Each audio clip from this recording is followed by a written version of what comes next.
Mimicry കലാകാരനും നടനുമായ Kalabhavan Niju shooting സ്ഥലത്ത് വെച്ച് അന്തരിച്ചു.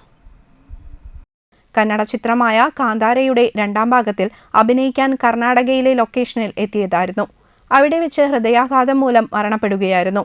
വാടാനപ്പള്ളി വാക്കാട്ടുകുമാരന്റെയും സീതയുടെയും മകനും മിമിക്രി കലാകാരൻ കൂടിയായ കലാഭവൻ നിജുവാണ് മരിച്ചത്. 48 വയസ്സായിരുന്നു. ഷൂട്ടിംഗ് പുരോഗമിക്കുന്നതിനിടെ ആർട്ടിസ്റ്റുകൾക്കായി ഒരുക്കിയ ഹോം സ്റ്റേയിൽ ബുധനാഴ്ച രാത്രി 10-നായിരുന്നു സംഭവം. കൂടെ ഉണ്ടായിരുന്നവർ ആശുപത്രിയിൽ എത്തിച്ചുവെങ്കിലും മരണം സംഭവിച്ചു.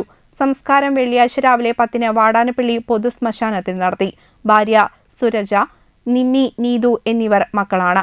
കാന്താര സിനിമയിൽ പട്ടാളക്കാരന്റെ വേഷത്തിൽ അഭിനയിക്കുന്ന നിജു 4 ദിവസങ്ങൾക്ക് മുമ്പാണ് ലൊക്കേഷനിൽ എത്തിയത്. ബുധനാഴ്ച രാത്രി 10:30-ഓടെ കടുത്ത നെഞ്ചുവേദനയെ തുടർന്ന് അവശതയിലായി. ഒപ്പം ഉണ്ടായിരുന്നവർ ആംബുലൻസിൽ ആശുപത്രിയിൽ എത്തിച്ചുവെങ്കിലും ജീവൻ രക്ഷിക്കാനായില്ല.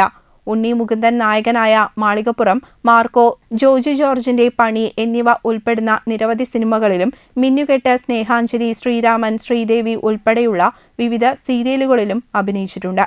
മലയാളത്തിലെ വിവിധ ചാനലുകളിൽ ഹാസ്യപരിപാടികൾ അവതരിപ്പിച്ച് ശ്രദ്ധേയനായ നിജു 1/4 നൂറ്റാണ്ടിലേറെയായി മിമിക്രി രംഗത്തുണ്ട്. ഏതാനും ആൽബങ്ങളും ഹ്രസ്വചിത്രങ്ങളും സംവിധാനം ചെയ്തിട്ടുണ്ട്. വർഷങ്ങൾക്ക് മുമ്പ് മണിക്കാര് മണികെട്ടും, വെളുക്കാൻ തേച്ചത് പാണ്ടായി എന്നീ ഓഡിയോ കാസറ്റുകളും ഇറക്കിയിരുന്നു. മിമിക്രി ആർട്ടിസ്റ്റ് അസോസിയേഷൻ കലാകാരന്മാരുടെ സംഘടനയായ നന്മ എന്നിവയിൽ അംഗമാണ്.